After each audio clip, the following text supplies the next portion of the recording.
सलाम पाकिस्तान 24 न्यूज के साथ मैं हूं मदीहा सिद्दीकी। मैं हूं हैदर आवान। आप हमें यूट्यूब पर बराह रास्त भी देख सकते हैं। youtube.com/24newsHD विजिट कीजिए। बिलाखिर सेनेट इंतखाबात के तरीक़ेकार की गुत्थी सुलझी गई। इलेक्शन कमीशन ने सेनेट इंतखाबात पुराने तरीक़ेकार से कराने का बड़ा फैसला कर लिया। हालिया सेनेट इंतखाबात में बैलेट पेपर माजी की तरह का होगा। इलेक्शन कमीशन के मुताबिक वक्त की कमी के बायस इस बार टेक्नोलॉजी का इस्तेमाल नहीं किया जा सकता। दूसरी जानिब इलेक्शन कमीशन ने आइंदा सेनेट इंतखाबात में टेक्नोलॉजी के इस्तेमाल के लिए स्पेशल सेक्रेटरी ECP की सदारत में 3 रुकनी कमेटी कायम कर दी है। ये committee NADRA FIA Wazarat IT से मदद ले सकती है। इसी पर बात करेंगे, ज़ीशान भट्टी हमारे साथ होंगे। ज़ीशान बताएगा क्या अहम फैसले सामने आए हैं इंतखाबात से मुताल्लिक। जो सुप्रीम कोर्ट ने कल अपनी राय दी थी उस पर इलेक्शन कमीशन ने काफी गौर वफिक्र किया और उसके बाद इस नतीजे में पहुंची है। चूंकि सेनेट इंतखाबात में एक दिन बाकी रह गया है तो इसलिए किसी किस्म की टेक्नोलॉजी का इस्तेमाल करना मुमकिन नहीं होगा, जिसके बायस इलेक्शन कमीशन ने यह फैसला किया है जो कल इंतखाबात होने जा रहे हैं वो पुराने तरीकाकार के तहत ही होंगे। आइन के आर्टिकल 226 के तहत ही वो इंतखाबात करवाए जाएंगे, जबकि बैलेट पेपर्स भी उसी तर्ज के छापे जाएंगे जो माजी में सेनेट इंतखाबात में छापे जाते थे। तो इलेक्शन कमीशन ने ये कहा है कि चूंकि वक्त कम था, एक दिन का वक्त है, जिसके बायस हम ये फैसला कर रहे हैं। और आइंदा इंतखाबात के लिए जो कमेटी तश्कील दे दी इलेक्शन कमीशन ने 3 रुकनी कमेटी, जो कि 4 हफ्तों में टेक्नोलॉजी के इस्तेमाल के हवाले से अपनी जायजा रिपोर्ट तैयार करेगी और इलेक्शन कमीशन को पेश करेगी। ताहम इलेक्शन कमीशन ने जो बड़ा फैसला ये किया है वो ये कि पोलिंग जो बैग्स होंगे, जो बैलेट पेपर्स होंगे वो पुराने तरीकाकार के तहत ही छापे जाएंगे और वोटिंग भी जो है वो पुराने तरीकाकार के तहत ही होगी, यानी कि सीक्रेट बैलेट पेपर्स के जरिए ही कल के सेनेट इंतखाबात होंगे। जी ठीक है, हमारे साथ रहिएगा। बिलाखिर सेनेट इंतखाबात के तरीक़ेकार की गुत्थी आखिर सुलझ ही गई है। हमें ज्वाइन किया है कमर दिलशाद साहब ने, साबिक सेक्रेटरी इलेक्शन कमीशन है। बहुत शुक्रिया कमर दिलशाद साहब। सर बताएगा, इतनी तगदौ की गई, बात की गई और काफी जंग भी रही और आगे आने वाले वक्त में भी होगी, लेकिन इलेक्शन होंगे, इंतखाब होगा, लेकिन पुराने तरीक़ेकार से। असूली तौर पर जो इलेक्शन कमीशन ऑफ पाकिस्तान ने जो सुप्रीम कोर्ट ऑफ पाकिस्तान के राय को आज उन्होंने मद्देनजर रखा, उस पर बाकायदा उन्होंने कमेटी मुकर्रर कर दी। इलेक्शन कमीशन ऑफ पाकिस्तान का पॉइंट ऑफ व्यू ये है, नुक्ता नजर ये है कि अभी डिटेल्ड फैसला सुप्रीम कोर्ट ऑफ पाकिस्तान से नहीं आया है। तो डिटेल फैसला आने के बाद ही इलेक्शन कमीशन पाकिस्तान अपना कोई राह अमल निकालने की पोजीशन में होगा। अब ये एक सबसे बड़ी अहम बात यह है कि जो टेक्नोलॉजी के बारे में जो आपकी खबर भी दे रहे हैं, हम भी बता रहे हैं कि इलेक्शन कमीशन पाकिस्तान ने अब बाकायदा एक कमेटी मुकर्रर कर दी है जिसमें FIA के DG और चेयरमैन नादरा भी शामिल हैं और इंफॉर्मेशन टेक्नोलॉजी के भी बाद शख्सियात उसमें शामिल हैं। इन हालात को देखते हुए इलेक्शन कमीशन पाकिस्तान ने वही किया जो हम आपके चैनल पर कह रहे थे कि सुप्रीम कोर्ट ऑफ पाकिस्तान का जो राय है वो डिसीजन नहीं है, जजमेंट नहीं है, वो एक एडवाइजरी मशावरती तौर पर उन्होंने अपनी राय दी है कि इलेक्शन कमीशन पाकिस्तान जो है वो इंतखाबात में एक टेक्नोलॉजी इस्तेमाल करे। तो अगला जो इलेक्शन होगा सेनेट का 2023 में, तो वहाँ ये तमाम जो है उनके मुताबिक अपनी टेक्नोलॉजी इस्तेमाल कर लेंगे। लेकिन 3 मार्च को जो इलेक्शन हो रहा है ये पुराने सिस्टम के तहत ही वो इलेक्शन हो रहा है। तो ये तमाम जो हमारे सरकारी जो हमारे मिनिस्टर वज़रा और सरकारी आईनी माहिरीन ने जो कल आवाम को एक अबहाम पैदा कर दिया कि जी election commission of Pakistan technology को अपनाने का एक बाइंडिंग मामला है, यानी लाजमी है। हम बार बार आपके चैनल पर कह रहे थे ये मैंडेटरी नहीं है, ये एक राय है जिसके ऊपर इलेक्शन कमीशन पाकिस्तान ने आज अपना फैसला कर दिया। बड़ा सुप्रीम कोर्ट ने जो राय दी है उस पर आइंदा इंतखाबात के बारे में कोई टेक्नोलॉजी इस्तेमाल कर लेंगे। बिल्कुल ठीक है, इसी टेक्नोलॉजी पे बात करते हैं। डायरेक्टर फाफिन मुदस्सिर रिजवी साहब ने हमें ज्वाइन किया है। मुदस्सिर रिजवी साहब, बहुत शुक्रिया आपके वक्त का। सर क्या कहेंगे, माजी की तरह ही इंतखाब होगा और जो टेक्नोलॉजी की बात की जा रही है, कहा जा रहा है कि राय दी गई है, हतमी फैसला नहीं है, तो आप क्या समझते हैं ये राय है, इस पर अमली तौर पर इकदाम किए जाने चाहिए थे या आने वाले वक्त में होंगे, और माजी के तरह जो है वो इंतखाबात किए जाएंगे, इस हवाले से क्या कहेंगे आप? देखिए, जो कमर दिलशाद साहब वही फरमाए थे, बिल्कुल दुरुस्त फरमाए थे। इलेक्शन कमीशन ने बिल्कुल वैसे ही फैसला किया है जिस तरह की सुप्रीम कोर्ट की एडवाइस है। सुप्रीम कोर्ट ने अपने फैसले में वाज़ेह लिख दिया है कि सेनेट का इलेक्शन आइन और कानून के मुताबिक होता है। इलेक्शन कमीशन ताबे है आइन और कानून के। जो आइन और कानून में लिख दिया गया है, इलेक्शन कमीशन आइन और कानून के तहत ही इलेक्शन करा रहा है। और इलेक्शन कमीशन का बिल्कुल अप्रोप्रिएट फैसला है। इसमें किसी किस्म का ना जजमेंट में इबाहम था, इबाहम क्रिएट करने की कोशिश की गई थी। लॉन्ग एडवाइस में बड़ा वाजे लिखा गया है कि इस किस्म का कोई भी कानून जो इलेक्शन कमीशन के आईनी पावर 218(3) के तहत है उसको कर्टेल करने के लिए नहीं बनाया जा सकता। लेकिन सीक्रेट बैलेट का मामला जो है वो आईन में दर्ज है, 226 में दर्ज है और सेनेट के इलेक्शन को एग्जाम्पशन नहीं है। हमारे ख्याल में ये जो बायोमेट्रिक वाला मसला है, टेक्नोलॉजी का मसला है, ये भी इलेक्शन कमीशन रूल्स में जाके उनको नहीं करना चाहिए। जब तक 226 में सेनेट के इलेक्शन को आईनी तरमीम के जरिए एग्जाम्प्ट नहीं किया जाता उस वक्त तक इलेक्शन इसी तरह के होते रहेंगे। मसला ओपन बैलेट और ओपन बैलेट का नहीं है, मसला ये है कि आईन में जो लिखा गया है उसको फॉलो होना चाहिए और आईन में अगर तरमीम है उसका एक वाज़ेह तरीका आईन में ही दर्ज है जिसमें दो तिहाई अक्सरियत अगर पार्लियामेंट की मानती है तो तब्दील कर लें। और उसके ओवर एंड अबव अगर हम करेंगे तो वाहिद एक आइन है जो इस मुल्क को जोड़ के रखा हुआ है, वो हम एक कॉन्स्टिट्यूशनल क्राइसिस की तरफ ले जाएंगे। एक डिविएशन ऑन कॉन्स्टिट्यूशन की होगी फिर बहुत सारी डिविएशन होने लगेंगी। जी, तो आप क्या समझते हैं मुदस्सिर रिजवी साहब के इंतखाबात होने के बाद, कल का फैसला होने के बाद फिर ये जो सीक्रेट बैलेटिंग है ये मुतनाज़े फिर से हो सकती है? देखिए, मुतनाज़े की बात नहीं है, बात यह है कि अपोजिशन और ट्रेजरी और ट्रेजरी की जिम्मेदारी है कि अपोजिशन को एक डायलॉग में एंगेज करें, इलेक्शन रिफॉर्म्स की बात करें। ये जो पीस मील लेजिस्लेशन होता है कि आज इस पॉलिटिकल मसलहत की वजह से हम ओपन बैलेट की तरफ चले गए। मुझे याद है दो सेनेट के इलेक्शन पहले जब एक मुअज़्ज़िज़ मेंबर ने खैबर पख्तूनख्वा की असेंबली में अपना बैलेट शो कर दिया था तो यही सारी पार्टियां खैबर पख्तूनख्वा की असेंबली में शोर मचा रही थी कि ये इंतहाई अनएथिकल हरकत की है। वो तो उसने अपना बैलेट ही शो किया था कि मैंने किसको वोट डाला है। क्या वही बात आज हमारी ट्रेजरी नहीं कर रही कि लोगों को बताना चाहिए कि किसको वोट डालना है और उनकी एक्सेस होनी चाहिए? तो बात यह है कि सियासी मसलहतों की बुनियाद पे अगर हम आइन में तब्दीलियां करने लगें और अचानक हमें ख्याल आने लगे कि हमारी सियासी मसलहत है और आइन तब्दील कर लें तो इस तरह तो मुल्क नहीं चलता। हमें एक लॉन्ग टर्म डायलॉग की तरफ जाना चाहिए जिस तरह 18वीं तरमीम पे एक डायलॉग हुआ था, सारी पार्टियां बैठी थी और बहुत लंबे अरसे उन्होंने एंगेज किया था। उसके बहुत सारे क्रिटिसिज्म भी 18, लेकिन उसकी प्रोसेस पे किसी को डिसएग्रीमेंट नहीं है। हमारे ख्याल में इलेक्शन को मामलात को एक लॉन्ग टर्म और उसमें बहुत सीनियर किस्म के लोग बैठे हैं, तजुर्बेकार लोग बैठे हैं, कंवर दिलशाद साहब टाइप के एक्सपीरियंस लोग इस मुल्क में मौजूद हैं, उनको इन्वॉल्व करना चाहिए ताकि मुल्क के आने वाले इंतखाबात बेहतर हो सकें। खाली सेनेट के इलेक्शन का मसला नहीं है, मसले बहुत मल्टी लेयर्ड हैं और क्या जो सिस्टम हमारा है उसमें असेंबलियां रिप्रेजेंटेटिव हैं, जो हमारा इस वक्त सिस्टम है उसमें तकरीबन 57% वोट ज्यादा हो रहा है। प्रोपोर्शनेट रिप्रेजेंटेशन की तरफ आपको जाना चाहिए। सेनेट का इलेक्शन क्यों नहीं आप डायरेक्ट इलेक्शन करा देते, उस तरफ हमें सोचना चाहिए। लिहाजा हमारी रिकमेंडेशन हमेशा से यही रही है कि इलेक्शन के मामला कम से कम इस किस्म के हैं जब तक पॉलिटिकल कंसेंसस ना हो तो उस पे ऑर्डिनेंस के जरिए लेजिस्लेशन बिल्कुल इनअप्रोप्रिएट है। बिल्कुल ठीक है, यानी सेनेट के ही इंतखाबात की बात नहीं है, बात उन सब इंतखाबात की है जो इस मुल्क में हो रहे हैं। सीनियर सहाफी अहमद वली साहब ने हमें ज्वाइन किया है। मुदस्सिर साहब आप साथ रहिएगा। अहमद वली साहब, किस तरह देखते हैं इतनी जंग के बाद जहां थे वहीं हैं, हम उसी माजी की तरह तमाम इंतखाबात होंगे, बैलेटिंग होगी, फिर ये ओपन और सीक्रेट बैलेटिंग की जंग कैसी, किस तरह देखते हैं आने वाले दिनों में इसको किस तरह लिया जाएगा जो कल इंतखाबात होने जा रहे हैं? देखें, एक तो ये कि 2.5 साल हो गए हुकूमत को और बहुत सारी ऐसी जो तरामीम या कोई लेजिस्लेशन करनी थी जिसमें अपोजिशन को आपको साथ बैठाना पड़ना था, उसमें आपने कोई ऐसी एफर्ट नहीं की, बल्कि आप एक ही बात करते रहे कि एनआरओ नहीं दूंगा और एनआरओ नहीं दूंगा। तो इस तरह से मामला चलते नहीं है, आपको अपोजिशन को साथ लेकर चलना पड़ता है। कोई इस तरह की बड़ी लेजिस्लेशन करनी है तो उसके लिए तमाम पार्टी जो है उनकी मुतफिका राय चाहिए होती है, उनकी हमायत चाहिए होती है। जैसे अभी फरमाया जा रहा था कि जो लॉन्ग टर्म सिचुएशन ये है कि आप लॉन्ग टर्म डायलॉग करें, उसमें तमाम पार्टी जो है वो बैठकर डिसाइड करें कि किस तरह का तरीकेकार जो है वो वजह किया जाए।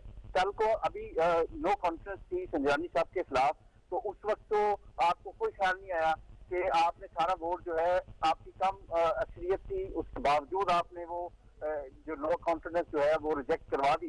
तो उसमें आपने उस वक्त नहीं सोचा कि हमें इस तरह से वोट जो है वो खरीदे जाते हैं या दबाव डालकर दिलवाए जाते हैं। तो एकदम से आपको कैसे ख्याल आ गया कि हम फौरी तौर पर एक बिल लाएंगे और फौरी तौर पर अपोजिशन भी मान जाएगी और हम उसको कामयाब करवा दिए। उसके बाद आपकी नहीं बनी वहां पर, फिर आपने ऑर्डिनेंस ले आए, उसके बाद आपने सुप्रीम कोर्ट चले गए। तो ये इतनी जल्दी, और आपको क्या है मसला? आप बैठे हैं, अभी आप होने दें, इलेक्शन जैसे भी हो रहे हैं। अगर अपोजिशन समझती है कि बिल्कुल हमें इसके ऊपर मुतफिका तौर पर कोई राय जो है इख्तियार करके कोई लेजिस्लेशन करनी है, तो कल को आप लेजिस्लेशन कर लें। तो लेकिन ये जो तरीकाकार अपनाया गया था वो तरीकाकार सही नहीं था, और सारी दुनिया कह रही थी कि आपको, अगर आप तमाम बड़ी जो जमातें हैं पाकिस्तान की जो नुमाइंदगी कर रही है मुख्तलिफ सूबों में, तो आप उनकी परवाह किए बगैर आप यानी कि धोस धांधली यानी कि जबरदस्ती करना चाह रहे हैं कि नहीं हमने ये करना है, तो ऐसे तो मुमकिन नहीं है। पार्लियामेंट्री सिस्टम में, जमहूरियत में इस तरह के जो इक़दाम हैं वो इस तरह हो भी नहीं सकते। आपको मिलकर लेके चलना पड़ेगा, तमाम जमातों को कौमी इत्तेफाक राय पैदा करना पड़ेगा, लेकिन उस तरफ आपका ध्यान बिल्कुल नहीं है। मिलकर इस राय पर इत्तेफाक होना चाहिए। बिल्कुल आपने दुरुस्त फरमाया। सीनियर तजियाकार नवीद चौधरी साहब ने भी ज्वाइन किया है। नवीद साहब, आपके वक्त का भी बहुत शुक्रिया। सर, इसका जवाब तो आप बड़े बेहतर अंदाज में दे सकते हैं। सेनेट इंतखाबात को शफाफ बनाने के लिए तमाम तर इकदाम कर लिए गए हैं। अब ये शफाफियत सर किसे कहेंगे, अपनी मर्जी से वोट डालने को या फिर पार्टी की मर्जी से? बहुत शुक्रिया। देखें, शफाफियत के लिए पहले ही से कानून में मुकम्मल तौर पर वजाहत कर दी गई है, और जिस तरह के मामलात पीटीआई गवर्नमेंट की जानिब से उठाए गए हैं उसमें बिल्कुल वाज़ेह है कि इंतजामिया अपना रोल अदा नहीं कर रही। जब अटॉर्नी जनरल साहब सुप्रीम कोर्ट ऑफ पाकिस्तान के रूबरू जाके ये कहते हैं कि लोग नोटों से भरे बैग लेके इस्लामाबाद में घूम रहे हैं, तो उनके खिलाफ कार्रवाई किसने करनी है? सबसे बड़ा सवाल तो ये है ना जी। अच्छा, जहां तक वोट की बात है तो ये चीज तो तय है और ये ग्लोबली है, इसमें कोई ऐसा मामला नहीं है कि ये वोट जो होता है वो उसकी सैंक्टिटी यही है कि वो सीक्रेट बैलेट होता है। अब उसकी वजाहत करने के लिए हुकूमत जो है वो सुप्रीम कोर्ट के पास गई। सुप्रीम कोर्ट ऑफ पाकिस्तान ने वो रेफरेंस वापस कर दिया और ये बता दिया कि वो आर्टिकल 226 के तहत ही इलेक्शन हो सकते हैं।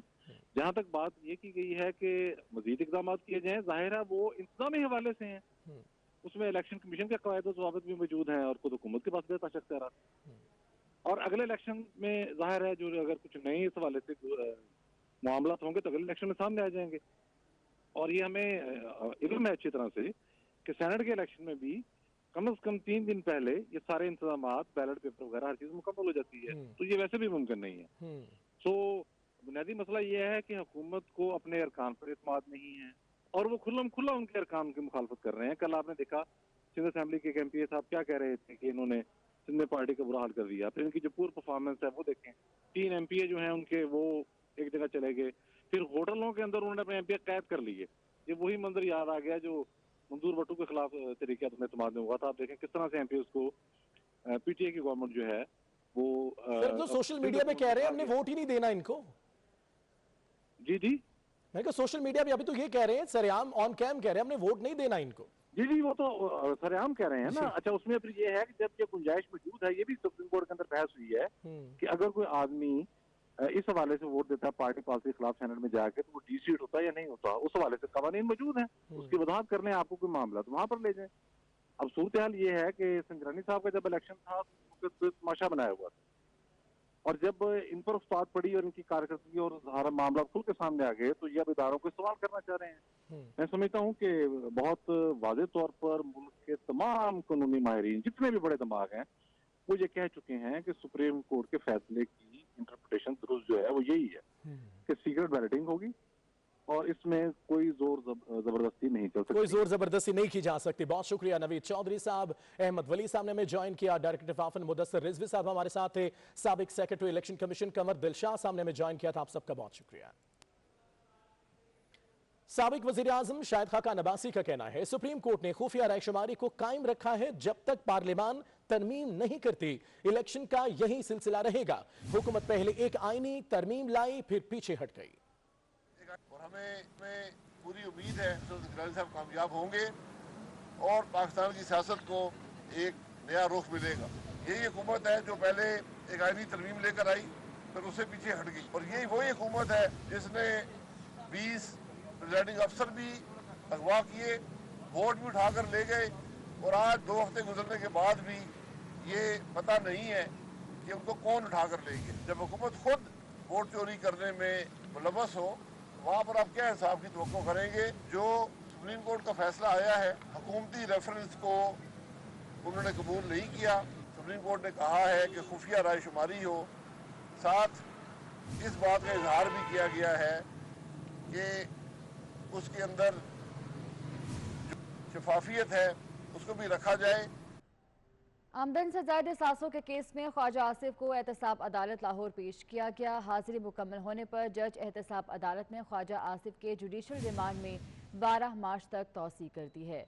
आमदन से ज्यादा साजात के केस में ख्वाजा आसिफ को एहतसाब अदालत लाहौर में पेश किया गया और हाजिरी मुकम्मल होने पर जज एहतसाब अदालत ने ख्वाजा आसिफ के जुडिशल रिमांड में 12 मार्च तक तौसी कर दी है। आपको अपडेट कर रहे हैं, 12 मार्च तक तौसी कर दी गई है जुडिशल रिमांड में।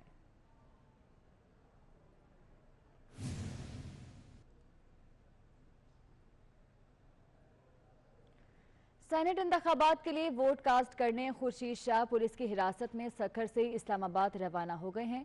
खुर्शीद शाह को बजरिया सड़क इस्लामाबाद रवाना किया गया। अली वजीर भी कराची से इस्लामाबाद चले गए। शहबाज शरीफ और ख्वाजा आसिफ को कल कौमी असम्बली लेकर जाया जाएगा। आपको अपडेट कर रहे हैं, सेनेट इंतखाबात के लिए वोट कास्ट करने के लिए खुर्शीद शाह पुलिस की हिरासत में सखर से इस्लामाबाद रवाना हो चुके हैं। खुर्शीद शाह को बजरिया सड़क इस्लामाबाद रवाना किया गया।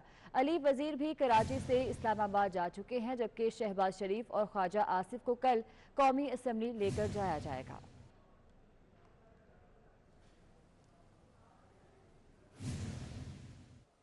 खबरें और भी हैं, शामिल करेंगे इस ब्रेक के बाद। हमारे साथ रहिए। ब्रेक के बाद खुशामदीद कहेंगे। कराची के इलाके लाइन्स एरिया में बुनियादी सेहत मरकज में कब्जा माफिया ने रिहाइश अख्तियार कर ली। मरकज के दूसरे हिस्से में जानवरों का बाड़ा बना दिया। इस हवाले से मजीद तफसीलात जानेंगे किफायत अली शाह से। किफायत अली शाह, बताइएगा इस हवाले से। लाइन्स एरिया का इलाका है जहाँ पर जो है वो एक सरकारी डिस्पेंसरी जो है वो कई अरसे से जो है वो बंद पड़ी हुई है और अब इस पर जो है वो बाकायदा कब्जा भी कर लिया गया है। लेकिन हमें देखकर जो है वो यहाँ पे जो लोग रह रहे थे वो यहाँ से निकल गए हैं। ये जो डिस्पेंसरी है ये वेलफेयर डिपार्टमेंट की डिस्पेंसरी है और जिसका बाकायदा जो है वो इफ्तिताह भी किया गया था रऊफ सिद्दीकी साबिक मिनिस्टर की जानिब से। लेकिन अब यहाँ पर जो है वो ना सिर्फ ये कब्जा कर लिया गया है बल्कि अंदर जानवर भी पाले गए हैं। यहाँ पर कुछ इलाके मकीन हैं, इनसे पूछते हैं कि ये डिस्पेंसरी जो है वो कब से बंद पड़ी हुई है। ये डिस्पेंसरी गुज़िश्ता 12-15 साल से बंद है। इसका बाकायदा इफ्तिताह रऊफ सिद्दीकी साहब जो उस वक्त के सूबाई मिनिस्टर थे उन्होंने किया था। कुछ अरसे इस डिस्पेंसरी में इलाज होता रहा क्योंकि आपने देखा कि ये सामने और इसके इर्द गिर्द सब कच्ची आबादी और गरीब लोग जो है वो यहाँ पर रिहाइश पजीर हैं। उनके लिए ये बड़ी नेमत से कम नहीं था कि उनका इलाज बालजा और छोटी मोटी बीमारी का इलाज यहाँ हो जाता था। लेकिन जब से ये बंद है तो इलाका मकीन भी परेशान है और उनको इलाज के लिए जिला अस्पताल जाना पड़ता है, वहाँ धक्के खाने पड़ते हैं। ये आमिर रियाकत और अजीज़ जीजी जो है सूबाई असम्बली के मेंबर है, उनका इलाका है। ये अभी तक ना यहाँ तशरीफ़ लाते हैं, वो कभी उनसे मुलाकात नहीं करते हैं। लोग उनकी शक्ल देखने को तो जो है ना बेचैन हो रहे हैं और जिस तरीके से वो यहाँ से जीते हैं वो भी आपके और हमारे सबके सामने हैं।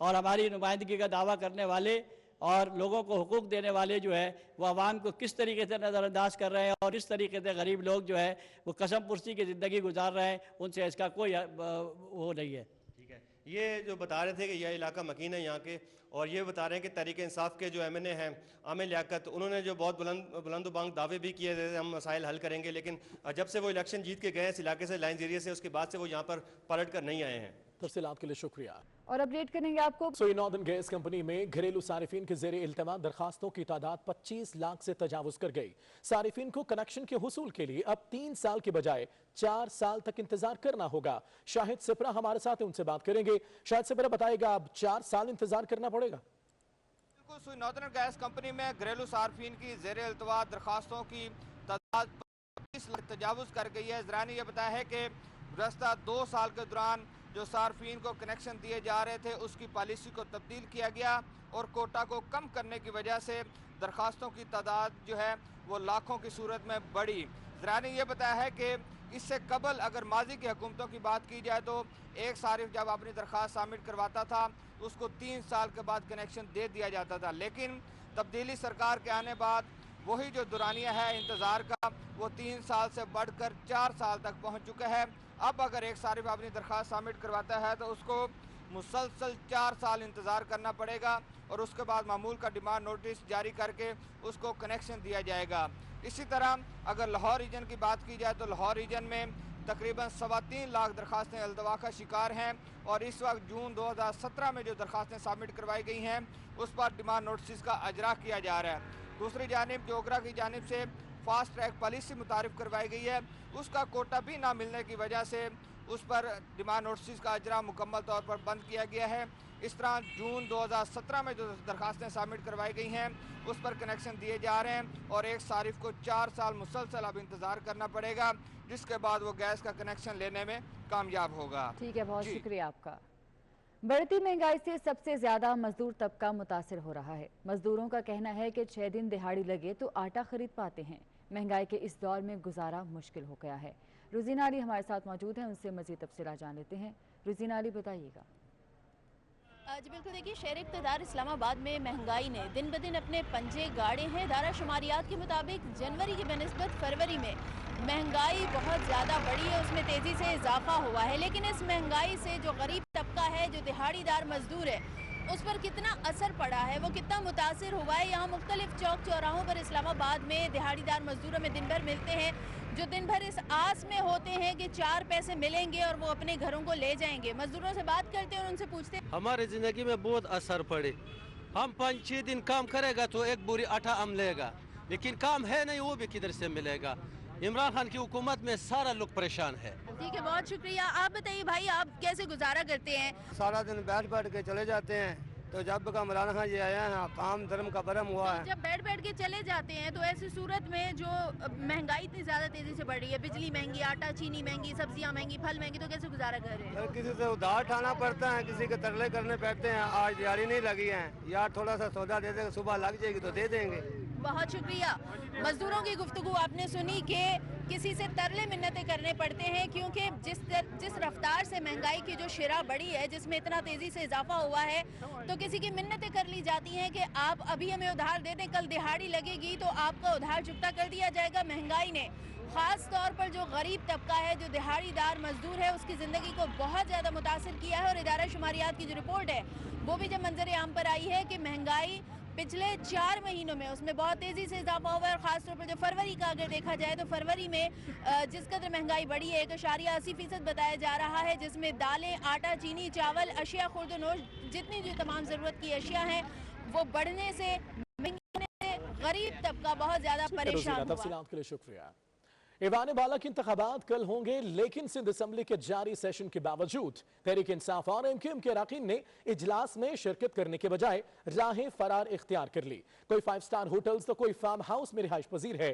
कल वोट कास्ट करने के लिए सैफुल आबड़ो और फैसल वाडा की क़यादत में कारवां की शक्ल में सिंध असम्बली पहुंचेंगे। आजाद नोडियो हमारे साथ, उनसे बात करेंगे। आजाद नोडियो बताएगा सिंध असम्बली के अरकान की क्या एक्टिविटी है?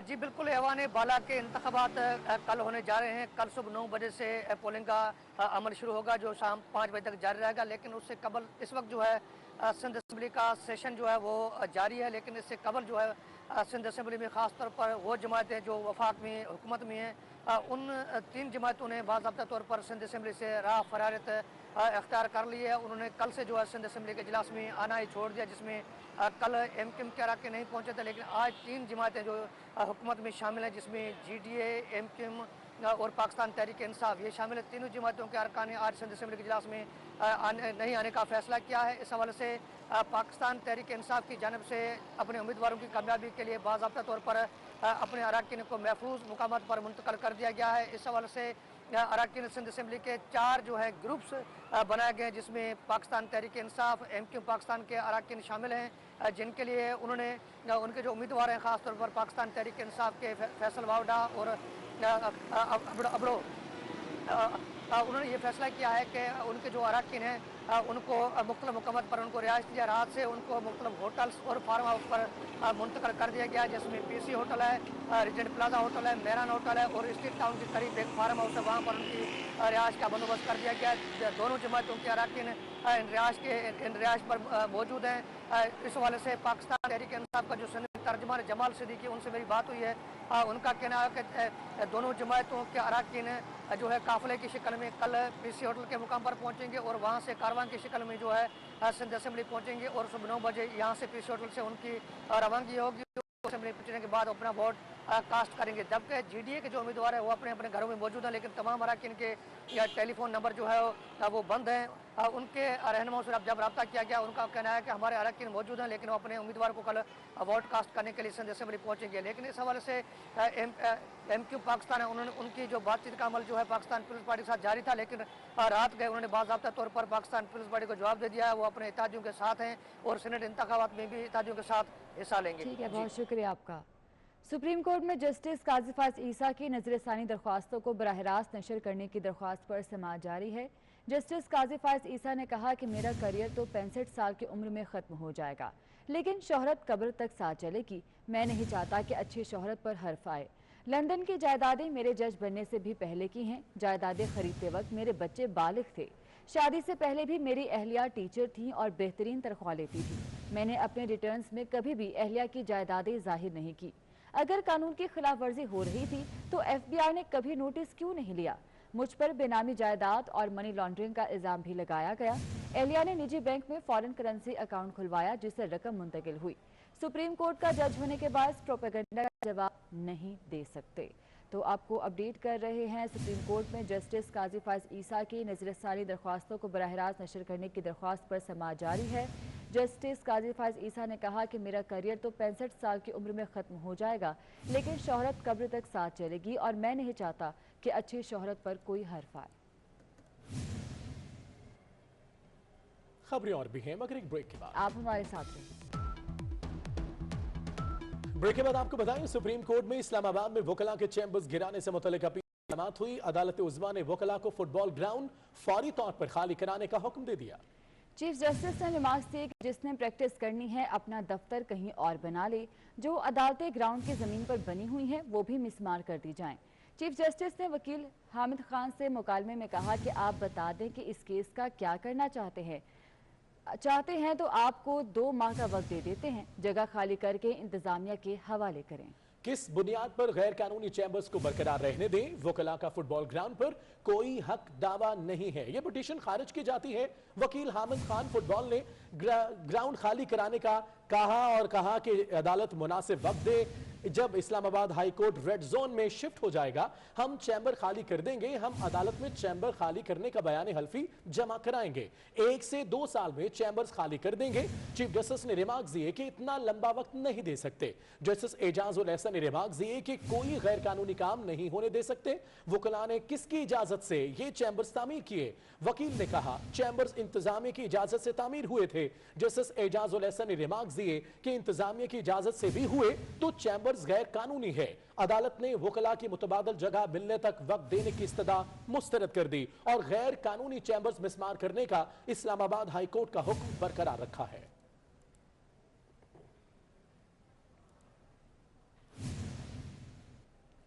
वज़ीर-ए-आज़म के आबाई जिला में तरक्याती कामों के लिए खजाने के मुंह खुल गए। मियां वाली के लिए मुख्तस बजट से हटकर इजाफी फंड्स मंजूर किया गया। मजीद 1 अरब 63 करोड़ के फंड्स जारी कर दिए गए। मियां वाली में 48 अरब के 171 मंसूबे मुकम्मल होंगे। अली रामी से मजीद तफसीलात जान लेते हैं। अली रामी बताइएगा। जी बिल्कुल, वज़ीर-ए-आज़म पाकिस्तान इमरान खान के आबाई ज़िला में जो डेवलपमेंट का पैकेज है उसको पंजाब हुकूमत ने दूसरी बार उसमें इजाफा किया। अब इसमें हमारे पास जो सरकारी दस्तावेज़ात हैं उसके मुताबिक रवा माली साल 2020-21 का जो तरक्याती बजट था इसमें वज़ीर-ए-आज़म के आबाई ज़िला मियां वाली के लिए 5 अरब रुपए से ज़ायद का बजट मुख्तस किया गया। लेकिन अब इसमें हंगामी बुनियादों पर ऐवान वज़ीर-ए-आला की सिफारिशात पर 1 अरब 63 करोड़ रुपए का मजीद इस बजट में इजाफा करके हुकूमत पंजाब ने मियां वाली को दिया है। और ज़राए ने बताया कि पिछले माली साल के दौरान जो एक एलोकेशन की गई थी हुकूमत पंजाब की तरफ से वो माली साल में 48 अरब रुपए का ज़ायद का तरक्याती पैकेज जो सिर्फ प्राइम मिनिस्टर ऑफ पाकिस्तान के जो आबाई ज़िला है उसके लिए मुख्तस किया गया। रवा माली साल में 5 अरब रुपए का बजट देने का वादा किया गया था रवा माली साल के दौरान, लेकिन उसमें हुकूमत पंजाब ने कुछ तरमीम की, सिफारिशात थी, हुक्मनामा था ऐवान वज़ीर-ए-आला का, तो उस पर PND बोर्ड ने यह बजट में इजाफा किया और 1 अरब 63 करोड़ का मजीद बजट वज़ीर-ए-आज़म के डेवलपमेंट पैकेज में शामिल करके शुक्रिया। लाहौर में जगह जगह कचरे के ढेर हैं तो सैनिटरी वर्कर्स ने 3 माह से तनख्वाहें न मिलने पर हड़ताल भी कर दी। अल-बुराक ऑफिस के बाहर सैनिटरी वर्कर्स और ड्राइवर्स ने एहतजाज किया है। इस एहतजाज से मुतल्लिक जानते हैं सईद अहमद सईद थे। सही बताएगा इस पर। जी बिल्कुल, शहर लाहौर को साफ सुथरा रखने वाले ये वो नौजवान और वर्कर्स हैं जो कि गुज़िश्ता 3 माह से सैलरियों से महरूम हैं और आज इनके सब्र का पैमाना है वो लबरेज हो गया है, जो कि नसीराबाद अल-बुराक के हेड ऑफिस के बाहर ये सरापा एहतजाज है। कुछ वर्कर हैं वो यहाँ मौजूद भी हैं, इनसे बात करेंगे। जी, क्या मामला पेश आ गया है कि आज आप अपने दफ्तर के बाहर ही अफसरान के खिलाफ सरापा एहतजाज है? सर क्या करें, हम मजबूर हैं। माजरत चाहता हूँ पहले मैं, सर ये जो जितनी आवाम खड़ी है ना, हमारे पीछे कोई नहीं है। हमें कोई अफसर आता है तो कहता है कि जी आप मेरे कहने पे चले जाएं, 4 दिन के बाद आपको मिल जाएगी। जहाँ इतना रुके हैं आप 4 दिन और रुक जाएं, हम उसकी मान लेते हैं, हम चले जाते हैं काम पे। 4 दिन गुजरते हैं, हम स्ट्राइक के लिए खड़ा होना लगते हैं, फिर कोई आ जाता है, फिर कोई आ जाता है। हत्ता के 3 माह हो गए हैं सर। बातें उन्होंने बहुत की हैं लेकिन पूरी एक भी नहीं हुई। हमारे घर में वो हालात हैं सर के अब तलाक़ें देने वाली रह गई हैं बकाया, के पैसे हमारे पास नहीं। मुतालबात घर वालों के हमने पूरे करने हैं क्योंकि मैं जिम्मेदार हूँ घर का सर। जब मैं स्कूल की फीस नहीं दूंगा तो मेरे घर वालों ने मुझे पूछना है, स्कूल वालों ने मुझे पूछना है, दूध वाले के पैसे मैं नहीं दूंगा, मुझे पूछना है। अगर मैं बिजली का बिल नहीं दे रहा, मीटर मेरा कटना है, इनका नहीं कटना। यहाँ पर लोग जो है वो काफ़ी सरापा एहतजाज हैं और यही कहना है इनका कि हमारा मुतालबा तो सिर्फ इतना ही है कि गुज़श्ता 3 माह की तनख्वाहें हैं वो तनख्वाहें अदा की जाए ताकि घरों के चूल्हे हैं वो जल सके, बच्चों का दूध है वो आ सके, घर के जो राशन है वो आ सके और जो किराए नामे हैं वो बर वक्त अदा कर सके। ये मुतालबा लिए आज यहाँ पर वर्कर्स जो हैं सरापा एहतजाज है। बहुत शुक्रिया आपका। लाहौर में एक जानिब जश्न बहारा की तैयारियां की जा रही हैं तो दूसरी तरफ गंदगी के ढेर हैं। सूरत हाल क्या है, अली साहिल से जान लेते हैं। जी अली साहिल।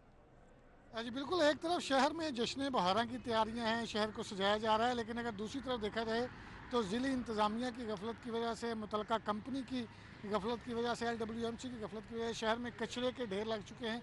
पिछले कई रोज़ से यहाँ शादमान के एरिए से कचरा नहीं उठाया गया, जिसकी वजह से तफन फैल रहा है, बदबू फैल रही है। अहले इलाका का कहना है कि यहाँ पर बीमारियाँ फैलती हैं, यहाँ पर खड़ा होना मुश्किल है।